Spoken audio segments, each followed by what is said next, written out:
নমস্কার বন্ধুরা, আরও একটা নতুন রেসিপির ভিডিওতে আপনাদের সবাইকে স্বাগত। আজকে তৈরি করছি তালের লুচি আর তার সাথে তাল ক্ষীর। সামনে আসছে জন্মাষ্টমী, এই সময় গোপালজির ভোগে আমরা এই তালের লুচি আর তাল ক্ষীর পরিবেশন করতে পারি। তো আসুন দেখে নিই রেসিপিটা। তালটা আমি আগেই ভালো করে খোসা ছাড়িয়ে নিয়ে আটিগুলো সামান্য জল দিয়ে ভিজিয়ে নরম করতে রেখে দিয়েছিলাম।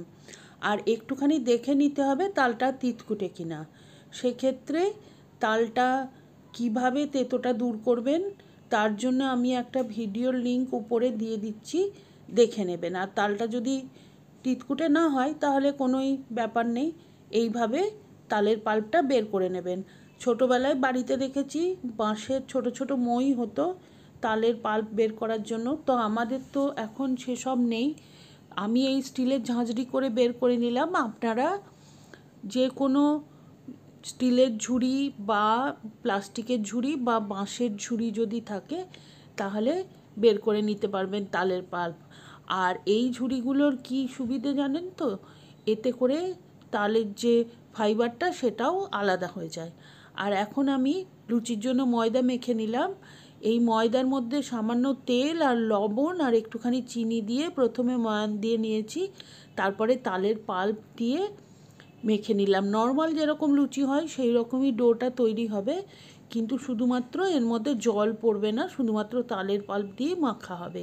আর এখন ঢাকনা দিয়ে আধা ঘন্টা রেখে দেবো। আর ততক্ষণ আমি তাল ক্ষীরটা তৈরি করে নিচ্ছি। এর জন্য কড়াই বসিয়ে দিয়েছি গ্যাসে। 1 কাপ মতো তালের পাল্প এর মধ্যে দিয়ে দিয়েছি আর একটুখানি নাড়াচাড়া করে নেব। আর এর মধ্যে আমি এখন দিয়ে দিচ্ছি 1/2 কাপ নারকেল কোড়া।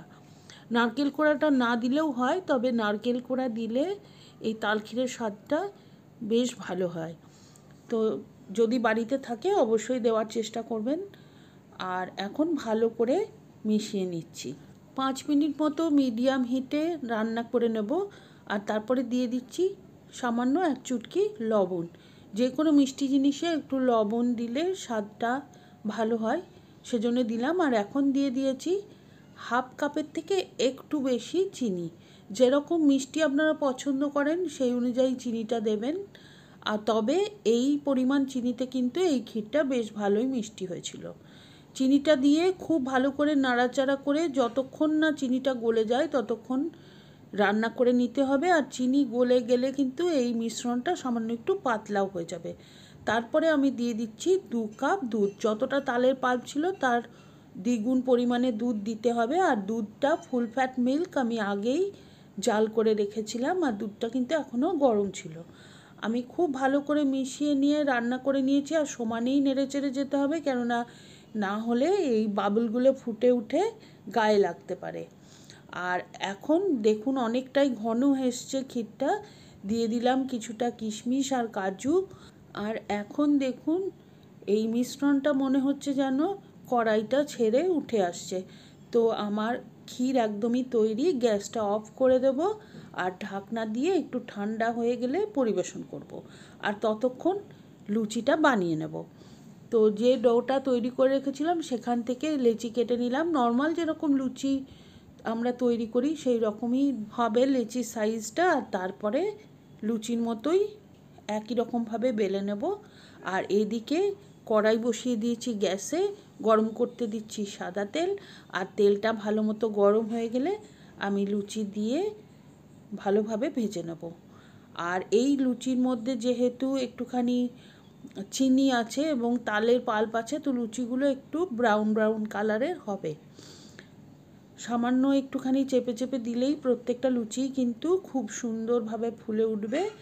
আর এমনিতে আপনি না খাওয়া পর্যন্ত বুঝতেই পারবেন না যে এটা তালের লুচি। তো এইভাবে করে একটা একটা করে আমি সমস্ত লুচিগুলো ভেজে নিয়েছি। আর যদি আপনার ময়দা ঠিকঠাক মাখা হয়ে থাকে তাহলে দেখবেন প্রত্যেকটা লুচি কিন্তু খুব সুন্দরভাবে ফুলবে। সব লুচি ভাজা হয়ে গেছে। এখন আমি লুচি আর তালের ক্ষীর পরিবেশন করে দেবো। আপনারাও বাড়িতে অবশ্যই এইভাবে ট্রাই করে দেখতে পারেন। জন্মাষ্টমীর দিন অবশ্যই গোপালের ভোগে বানিয়ে দিতে পারেন। কমেন্ট করে জানাবেন কেমন লাগলো। রেসিপির ছবি শেয়ার করতে পারেন আমার ফেসবুক পেজে। আর রেসিপি ভালো লাগলে please like, share and subscribe my channel.